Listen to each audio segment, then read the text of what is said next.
to the 360 Perspective podcast with me, Tisha. It is another Thursday, another wonderful episode, and as I promised, I was going to do an episode on some of the lessons that I gleaned on, or some of the lessons that I took out from my singlehood journey, which, as I mentioned, was quite a journey, if I may say.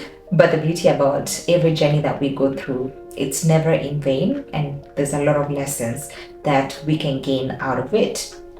And so today's episode, I just wanted to share on 5 lessons from my long singlehood journey. As I mentioned, my singlehood was quite long.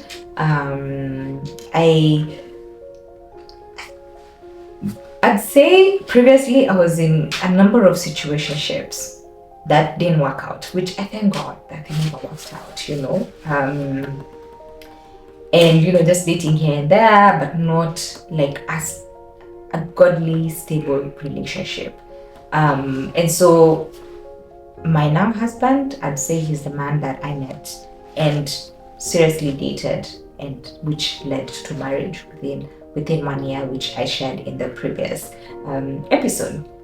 So today's episode, I just wanted to share on some of the lessons that I learned while being single, because I was single for quite some time, quite a long time. I'd say 7-8 years, and so there are lessons that I learned that I wanted to pass down to someone who is perhaps in that journey of being single, and just what you can do while you're still in that phase of singlehood. And one of them is using that time to build yourself intellectually, emotionally, spiritually, physically, and also socially. So what do I mean by that? Intellectually, I remember there was a phase of my life, especially, like right off high school, when you're still trying to discover yourself, you're still trying to get to know yourself. And so one of the things I was personally invested in was to grow myself intellectually, just academically, because as they say, those are your freshest years, your freshest years when you're still young, you're vibrant, your mind is still processing things a bit faster. And so if you're able to make use of that time to advance yourself intellectually, whether it's going to school, reading, advancing yourself academically, but during those years of being single, because you don't have a lot of commitment, you're not chasing around with little babies or having a husband to come back to cook for. So in that season when you're single, I'd say take advantage, advance yourself intellectually, but also advance yourself emotionally. It's also a period when you can get to deal with the traumas, some of the traumas that you've had either growing up or even just from relationships that didn't work out, just being able to work on some of the traumas that you had. Personally, for me, I had a lot of childhood trauma. I come from a broken home, if I may say, but it was a situation where my parents' relationship didn't work out.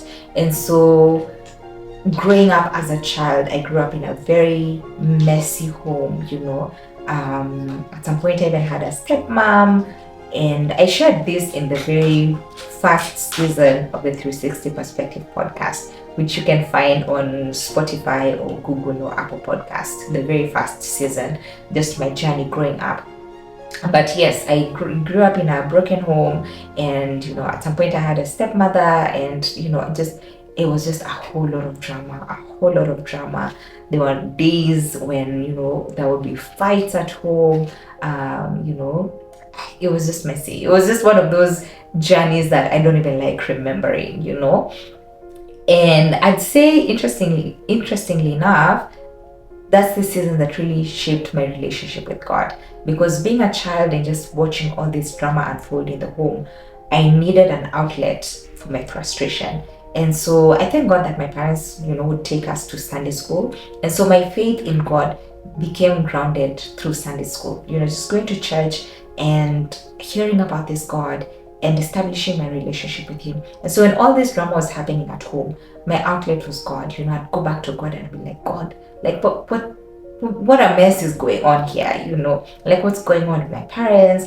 The nights when, it would just be fights, there'd be fights during the day. There's a time even my dad left and was like, oh, he's gone to the other family. And so I was there left thinking, my goodness, I'm gonna be fatherless. Like, where do I even begin from, But I think for me, all those things allowed me to establish a relationship with God and just let it out to God. And so as I grew older, especially in my teenagehood, I remember just having this rage towards men. I just felt like men are evil, men are cheaters, men are all these things.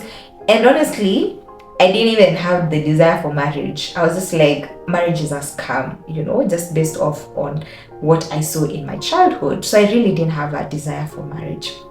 And I remember just learning that I had to allow God to work on those traumas, and I think allowing God into my life and opening up about some of those frustrations, some of the anger that I had within myself, and allowing God to transform my perception of men and realizing that men are not evil, not all men are evil, there are wonderful gentlemen out there, there are godly men out there.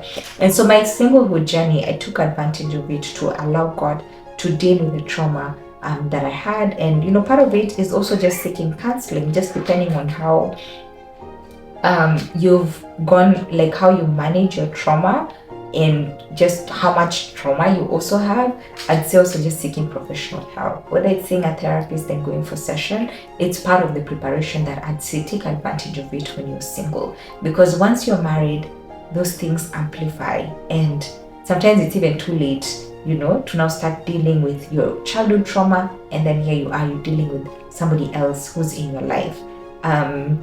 So yeah, I took advantage of that season when I was single and made sure that I am in a place of wholeness emotionally and mentally, but also spiritually. As I mentioned, my relationship with God started growing at a very tender age, mainly because of just my upbringing and the drama that was happening. And so that gave room to me clinging onto God and knowing that God is my Father, and He's that constant that will never change. That situations at home may be dramatic, they may change day to day, they may be hell on earth, but there's a man, there's a God, there's a wonderful Father and a Savior who doesn't change. He doesn't change and He doesn't shift, and He's not like my earthly parents or my earthly father.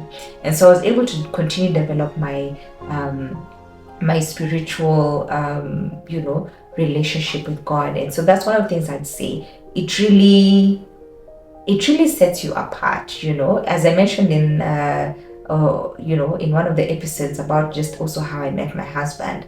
One of the things was when you walk closely with God, God also reveals even the season that you are in. He's able to walk with you, He's able to order your steps, He's able to establish your steps, He's able to even help you avoid some of those toxic relationships or messed up relationships that you'd otherwise get yourself into.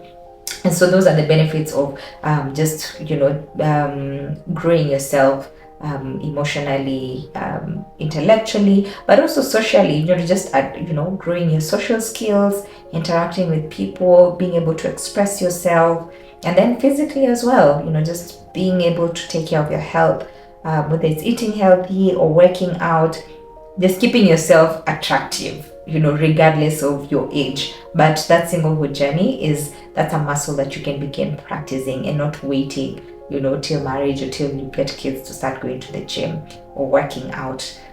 So for me, that's one of the lessons that I'd say I incorporated during my singlehood. The other lesson was using your singlehood to serve God diligently. Honestly, as a single person, I realized when I was single, I had a lot of time in my hands that right now when I'm married, the moments you even miss those days, because now, as the Bible says, really, when Paul talks about single women being fully devoted to the Lord, and unlike married women who have all these things to think about to keep their husband, how to love on their husband, and they're caught up with many things, in their minds that single people don't have. Honestly, that's the truth and the bottom line of things. When you're single, you can be fully devoted to the Lord. You can fully serve God. You can use your time serving God, serving your community. And for me, those are some of the things that I did. I had, a lot of Bible studies that I would lead for women, Bible study, for my church, a small group Bible study, plugging into different ministries and just being able to fully give up myself in serving in those ministries. Also, the other thing that I did was pouring into the lives of younger girls, younger women. I had mentorship groups that I would do for younger girls, and just being able to pour for them, being able to pour into them. And regardless of the age that you are in, because sometimes I meet people who are in their 20s and they're like, oh, what can I give? I don't have any experience. But trust me, a 20-year-old can pour into a 10-year-old, So it's not so much about age than it is about setting your heart to serve others, and being single. During that phase, it's the best opportunity you can get to fully serve other people. And as the Bible says, whatever you sow, that's what you will reap. So if you've been sowing generosity during your singlehood, if you've been sowing serving others during your singlehood, in one way or another, you will reap a harvest, And so for me, that's one of the things that I really, really did when I was single, fully serving and giving of myself in my singlehood.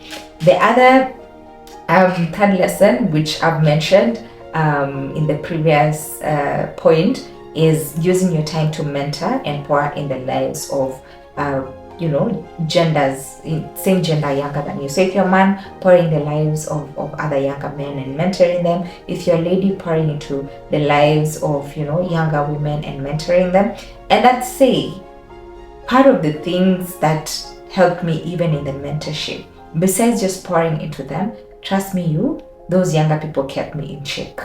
They really kept me in check, because when you are mentoring someone, there's a level of accountability that you need to walk in, because you can't be teaching what you're not practicing. So you can't be teaching people about abstaining, you can't be teaching them about waiting on God, you can't be teaching them about generosity if you're not practicing it, So I think for me, the beauty about mentorship is that it also allowed me to stay in check with the things that I would pour into the lives of these younger people. And so because of that, it allowed me to continue growing, to continue learning, to continue just being excellent and making sure that I have my life in check. I'm not messing around because I don't have accountability. So that's the beauty about mentorship. And then the other point is surrounding yourself with men or women who encourage and cheer you on.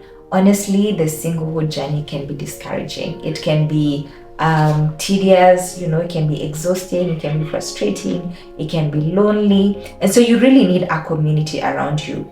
As I mentioned, for me in my singlehood journey, I was plugged in fully in community. And because of that, that also reduced the amount of loneliness that I faced as a single person, because I always had community around me. So whether it was my family members, whether it was those spaces that I was pouring into, the Bible study groups, the community of women that I'd pour myself into, like all this, I had multiple cups of community or spaces that would, literally add fuel from. And so moments of being lonely during my singlehood were very, very rare, because I had a lot of things going on that would keep me busy, but also, that would fuel my cup in terms of just receiving love, receiving care, receiving attention, even if it wasn't necessarily from the opposite sex, but community played such a key role in ensuring that I wasn't walking alone.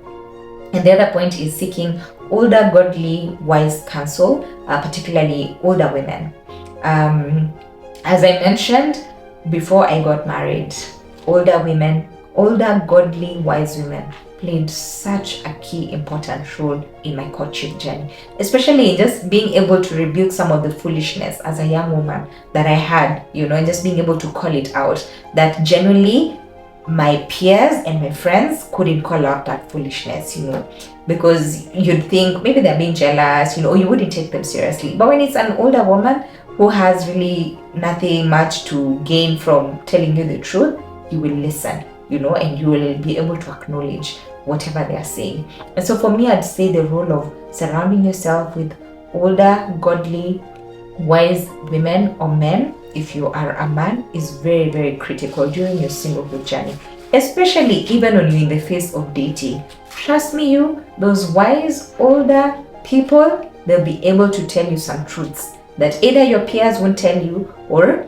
either truth that your peers, if they tell you, you will not listen. So when you're single, please, before you date, make sure you surround yourself with those older wise people and let them speak even into the relationships or the people that you're trying to date, and you will see a whole lot of truth in some of those conversations.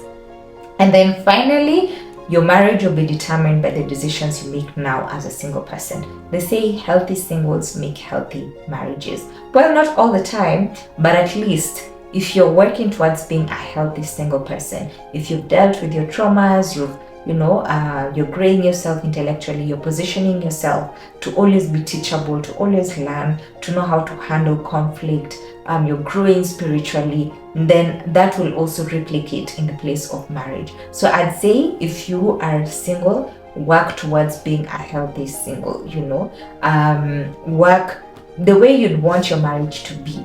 Start doing it right now. Start living out that truth right now.